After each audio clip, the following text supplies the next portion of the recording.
Today, we will learn how to abide in Jesus Christ from his own teachings on the Sermon on the Mount.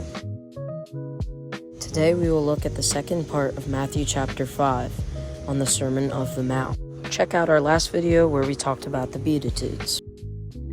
You are the salt of the earth, but if the salt has become tasteless, how will it be made salty again? It is no longer good for anything except to be thrown out, to be trampled underfoot by men.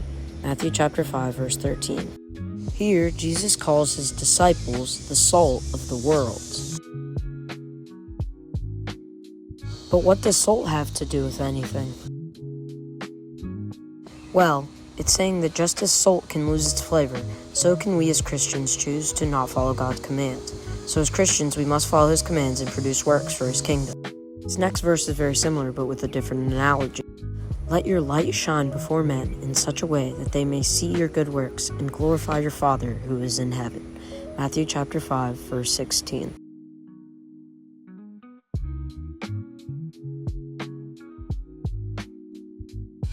Here, Jesus encourages us to show God's light in us so that all the world will realize how good God is and glorify him through our works.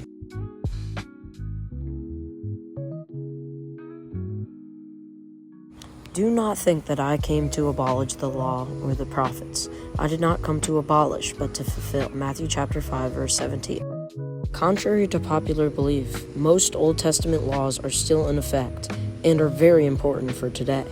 However, these verses on screen show laws that have been removed in the New Covenant, particularly dietary and Sabbath laws. So, the law is holy, and the commandment is holy and righteous and good. Romans chapter 7, verse 12.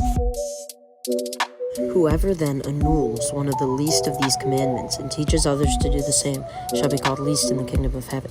But whoever does and teaches them, he shall be called great in the kingdom of heaven. Matthew chapter 5, verse 19. These verses show us that the law is holy and perfect and to be kept. But I say to you that everyone who is angry with his brother shall be guilty before the court. And whoever says to his brother, Raca, shall be guilty before the Sanhedrin.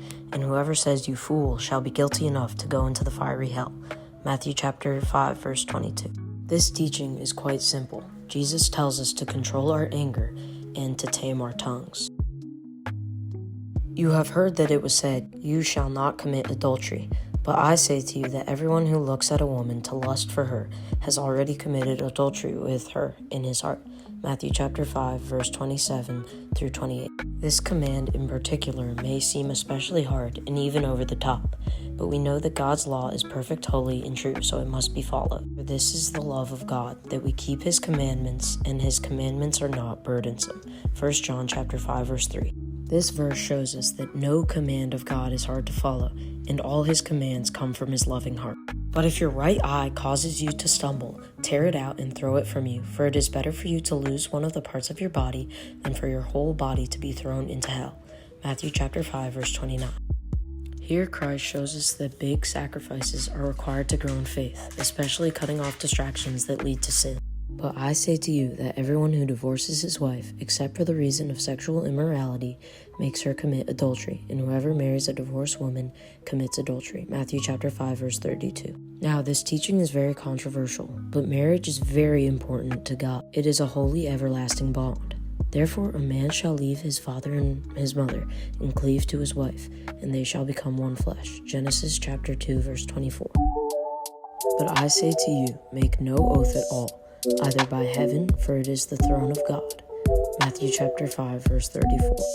But let your statement be yes, yes, or no, no. Anything beyond these is of the evil one. Matthew chapter 5, verse 37.